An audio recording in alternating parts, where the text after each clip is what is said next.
इस news channel पर जो भी वक्ता ने कहा वो उसकी अपनी राय है, जिसकी पुष्टि नेशन न्यूज इंडिया नहीं करता। धन्यवाद। आज 49 दिन महाबोधि महाविहार मुक्ति आंदोलन को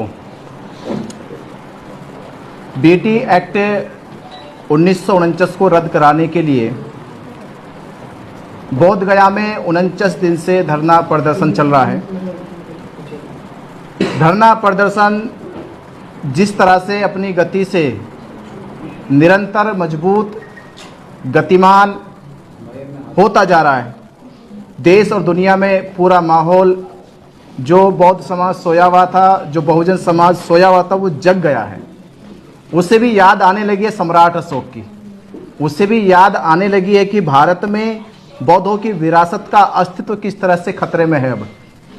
अब उस अस्तित्व को बचाने के लिए जो मुहिम 12 फरवरी से शुरू हुई थी और आज की तारीख तक पूरे देश में वह एक देश का नहीं दुनिया का मुद्दा बन चुका है।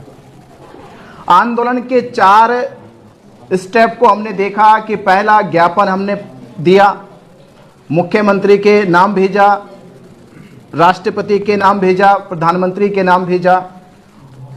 ज्ञापन देने के बाद जब बौद्धों की आवाज, बौद्ध भिक्षुओं की आवाज, पूरी दुनिया के बौद्धों की आवाज को जब सुना नहीं गया, अनसुना कर दिया गया, तब 12 फरवरी को बोध गया की पावन धरती पर जहां महाबोधि महाविहार बीटी एक्ट के नियंत्रण से 4 हिंदुओं को सौंप दिया गया, वहां पर आंदोलन धरना प्रदर्शन चल रहा है।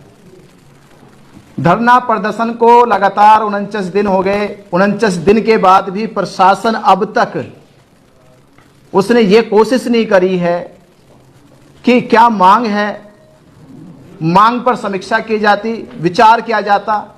गया प्रशासन ने, बिहार सरकार ने अब तक बौद्ध भिक्षुओं से मुलाकात तक नहीं करी। 49 दिन हो गए, नई मांग नहीं है, नया मुद्दा नहीं है, वर्षों पुराना मुद्दा है, ऐतिहासिक मुद्दा है, कानूनी मुद्दा है। ये कब्जे का मुद्दा नहीं कि नई कोई जमीन नई जमीन तलाश ली और उस पर कब्जे के लिए मांग करे। कब्जे की मांग नहीं है, ये बचाने की मांग है कि जो विश्व धरोहर है, वर्ल्ड हेरिटेज है। यूनेस्को ने भी कहा कि अब ये केवल बौद्धों की संपत्ति नहीं रही, बौद्धों का तीर्थ स्थल नहीं रहा, ये पूरी दुनिया का स्थल बन चुका है, ये वर्ल्ड हेरिटेज हो गया।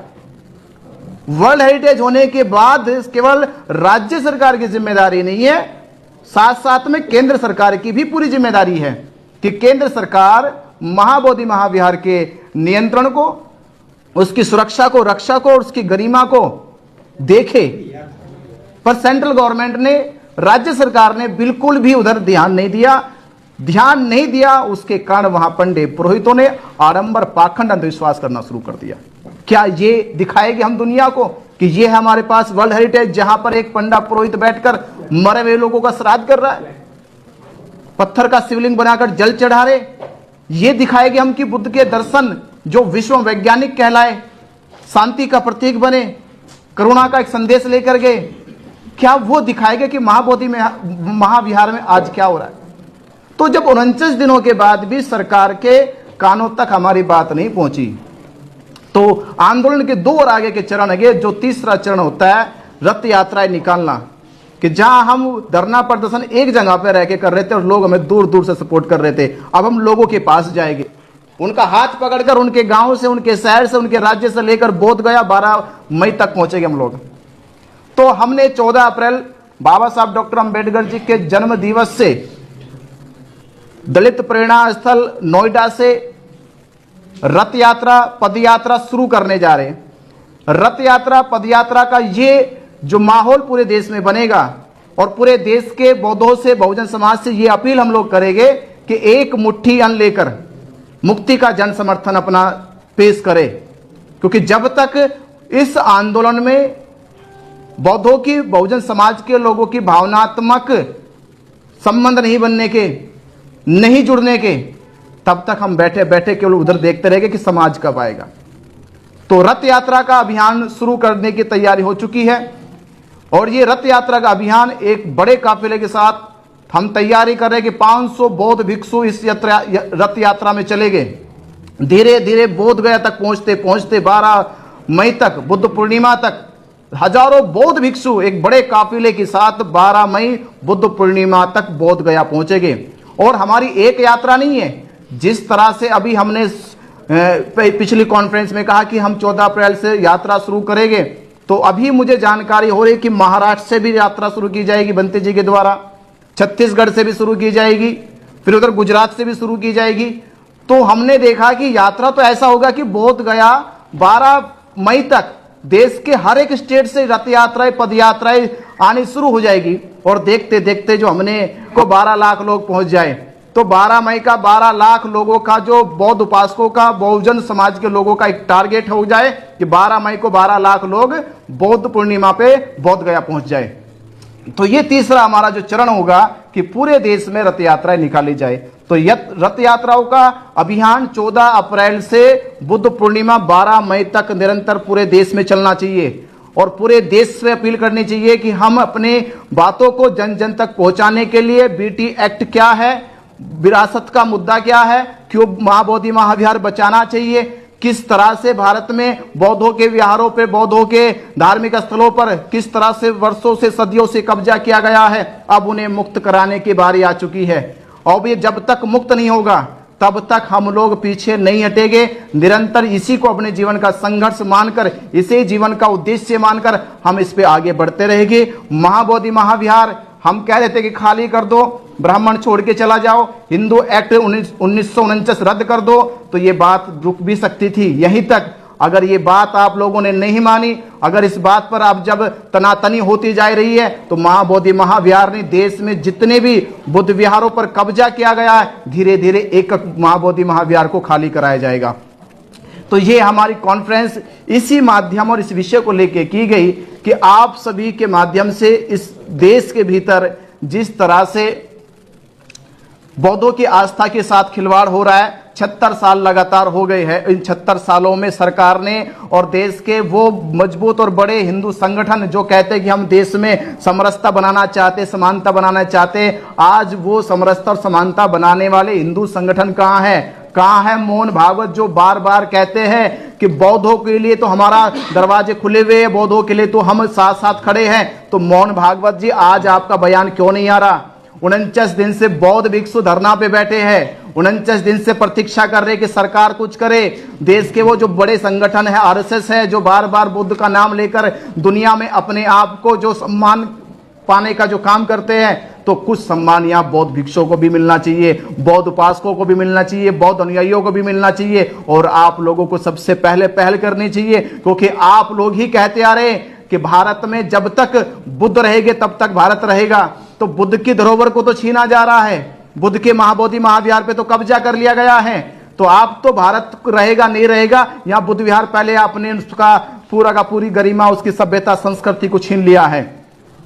तो इस मुहिम के तहत यही हम कह रहे हैं कि सरकार से भी और हिंदू संगठनों से भी कि जल्द से जल्द या तो आप लोग कोई ना कोई इस पे पहल करें, अन्यथा ये होगा कि देश के भीतर जो पूरे देश को केवल हिंदू मुसलमान के चक्कर में देश को लड़ाने का काम किया गया है, भरमाने का काम किया गया है। असली मुद्दा तो ये था कि जो हजारों साल से ब्राह्मणों के साथ और बौद्धों के साथ होता रहा था, तो लड़ाई अब हिंदू मुसलमानों की नहीं है, अब ये लड़ाई ब्राह्मण और बौद्धों के बीच में चल रही है। तो जल्द से जल्द समझ जाए, जो लोग बेटी एक्ट के तहत मंदिर में घुसे बैठे हैं और जो अब तक बेटी एक्ट को निरंतर उसको असंवैधानिक रूप से लागू करे बैठे हैं, उसको रद्द कर दे, अन्यथा यही होगा पूरे देश में कि बौद्ध और ब्राह्मण आमने सामने होंगे।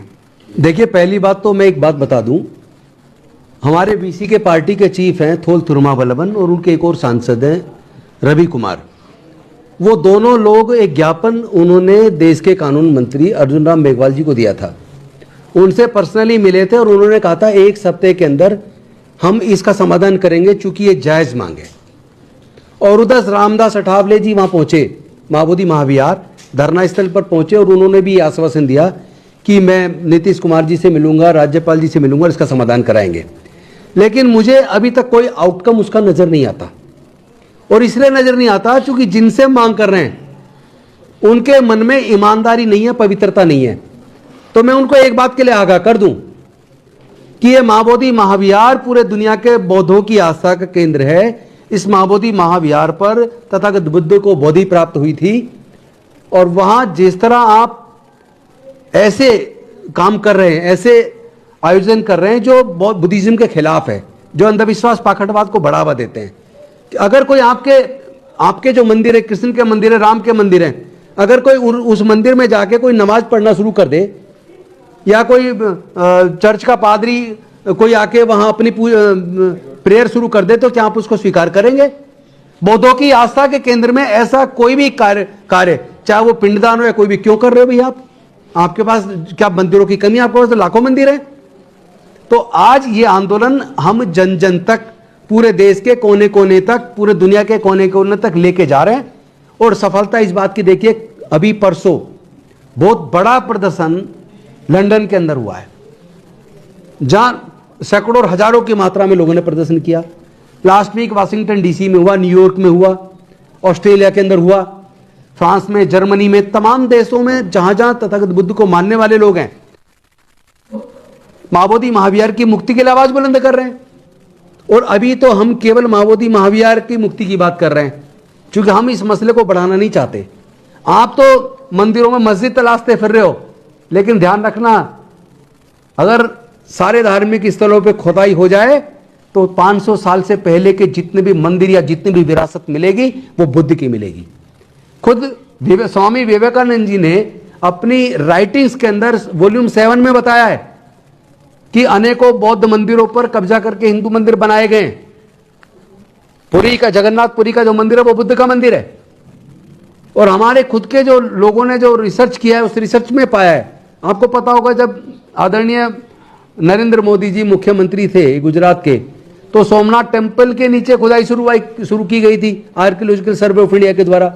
उसके नीचे बुद्ध का मंदिर, बुद्ध की गुफाएं निकल आई, तुरंत उसको वहीं पे उन्होंने जांच को रोक दिया। मैं कह रहा हूं जहां भी खोदोगे बुद्ध निकलेंगे। भारत में 2000 से ज्यादा गुफाएं हैं और उसमें 98% गुफाएं बुद्ध की हैं। हर जगह बुद्ध के अवशेष हैं। कितना छुपाओगे? जहां भी खुदाई होगी केवल बुद्ध निकलेंगे।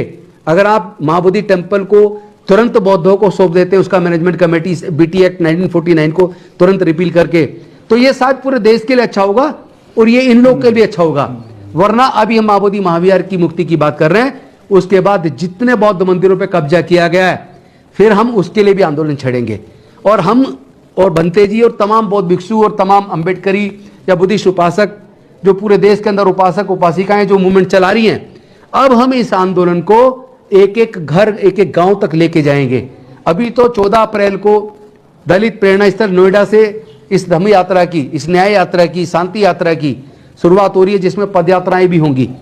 और हम जगह जगह मीटिंग लेते हुए इसको आगे बढ़ाएंगे और फिर पूरे देश के कोने कोने से भी इस तरह की यात्राएं निकलेंगी।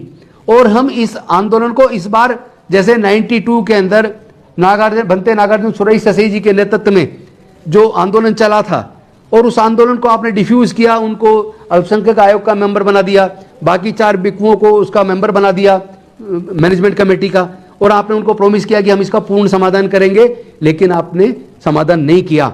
इस बार ये आंदोलन तब तक चलेगा जब तक पूर्ण समाधान ना हो जाए, जब तक बीटी एक्ट 1949 एक्ट रिपील ना हो जाए। हम इसको जन जन का आंदोलन बना देंगे। और ये समझ लीजिए, ये केवल अंबेडकर वादियों तक सीमित नहीं है। देश के तमाम दलित, पिछड़े, आदिवासी और यहां तक कि माइनॉरिटी के भी 90% लोग ये उस बात को समझ रहे हैं कि हम सबके पूर्वज बौद्ध थे। यानी भारत में 90% लोगों के पूर्वज बौद्ध थे। तो ये 90% लोगों का आंदोलन बनता जा रहा है। एक एक गांव तक, एक एक घर तक, एक एक परिवार तक इस आंदोलन को लेके जाएंगे।